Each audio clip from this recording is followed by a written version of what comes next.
Alicia, and public speaking was never my virtue. But here I am facing another fear,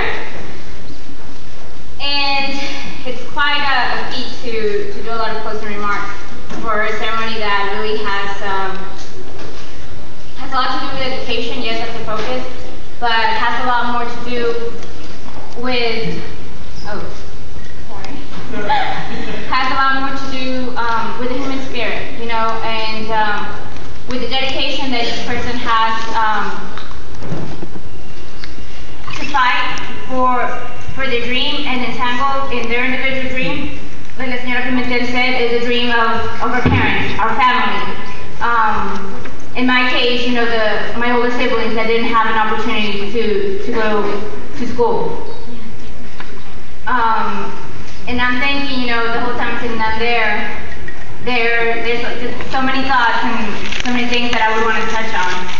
And having been involved for not that long really, but coming from a very privileged state, from Texas, a state that allows in-state tuition for undocumented youth. I sit around and I look at all the other undocumented youth that are coming from states like Georgia, like North Carolina, where still being accepted into an institution of higher education is still that dream. I see what a long way we've come. And it also reminds me of how much more we have to accomplish, but more importantly, of the responsibility that we have towards each other, to be there for one another, to take another state's fight and fight it like it's our own fight, the responsibility that we have to our parents, to our older siblings, to maybe our younger siblings who had the doors of education closed on them because our state suddenly became very anti-immigrant. But it also reminded me of the obligation we have to ourselves. Don't get me wrong, I'm not being selfish, but all of this that you guys see, there is a lot of you guys in this room, and I know one day you guys will not wake up and say, oh, I know what undocumented means. Oh, I know what a community organizer or activism means, or let alone how do you do it. It takes hard work, and it takes a lot of hard work on an individual basis, even a hard work on a group basis to work together. And the reality is, like our friend Perna that said earlier, is that there are people who have been involved in this since 2001, guys. That's a long time. And people are getting older. People are aging out of the Dream Act. Will age out. Knock on wood, I won't be one. And people are getting burned out. And it reminds me of the responsibility that we have to ourselves, to take care of ourselves, to nurture ourselves, our spirits.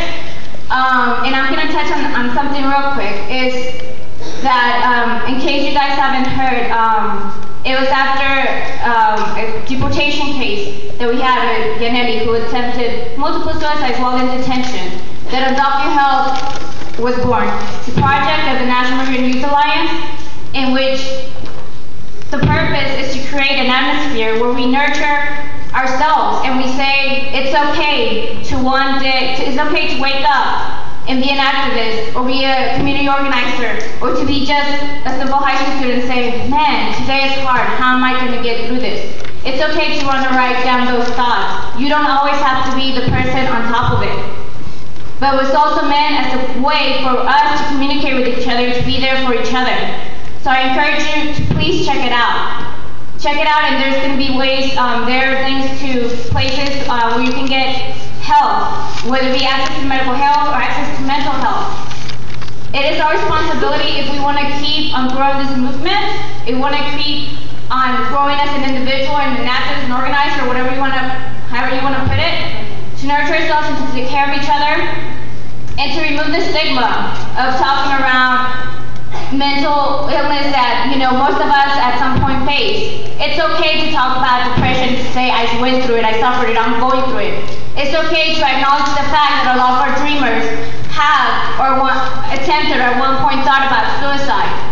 Because, yes, there are a lot of people, but there's 2.4, correct me if I'm wrong, million undocumented youth. What about the youth in Alabama that couldn't make it? The youth in those really scary places of our country that we know exist. So, one thing that I wanted to point out is that, as everybody's talking, nurture yourself so that you can be a positive energy, and so that energy can transfer onto other people, and that's the way that change is going to happen, by staying positive, guys.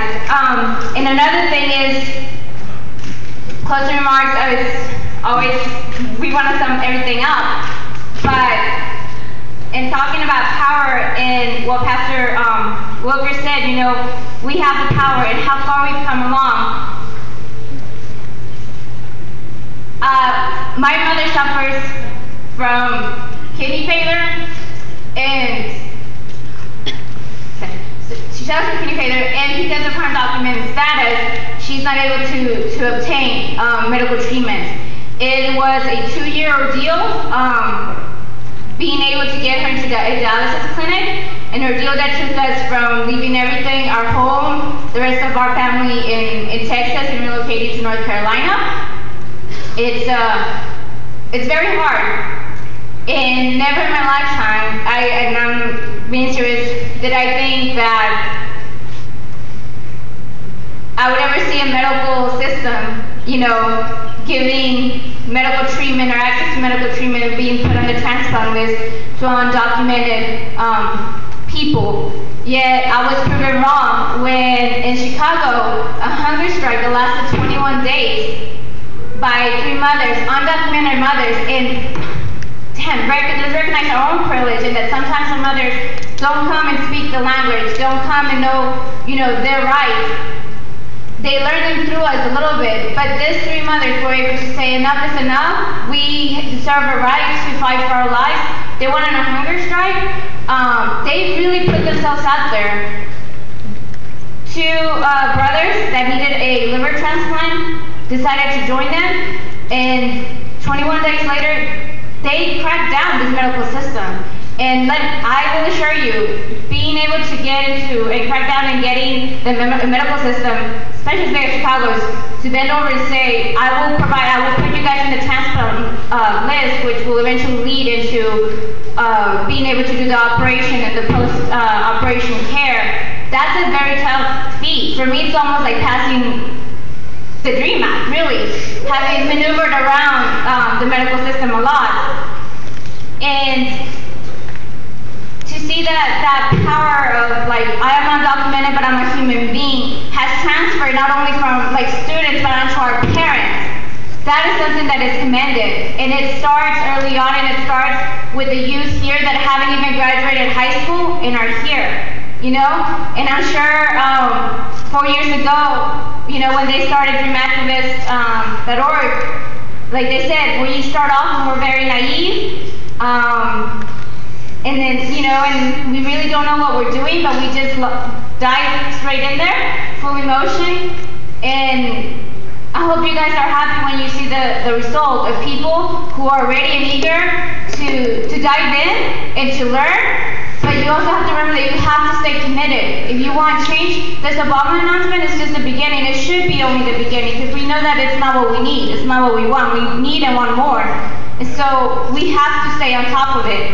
So, and then I also saw some middle school kids out there, and yeah, it's overwhelming. So we've come a long way, and we still have a long way to go. And I just want to close out, by saying, and again saying reinstating what the pastor said, that we have the power. But why do we have the power? We have the power because the power is found in individual stories, our individual voice. That when we put it together, it has the power to change hearts and the power to take action. and demand change. And we are the power, and through action, we can demand and make change possible. We are undocumented, we aren't afraid, and we are unapologetic about it.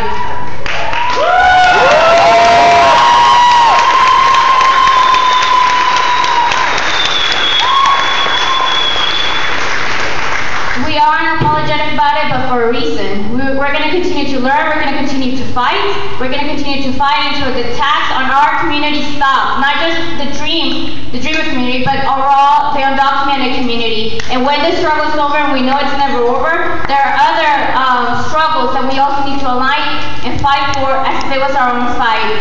Thank you for coming, and please await other directions.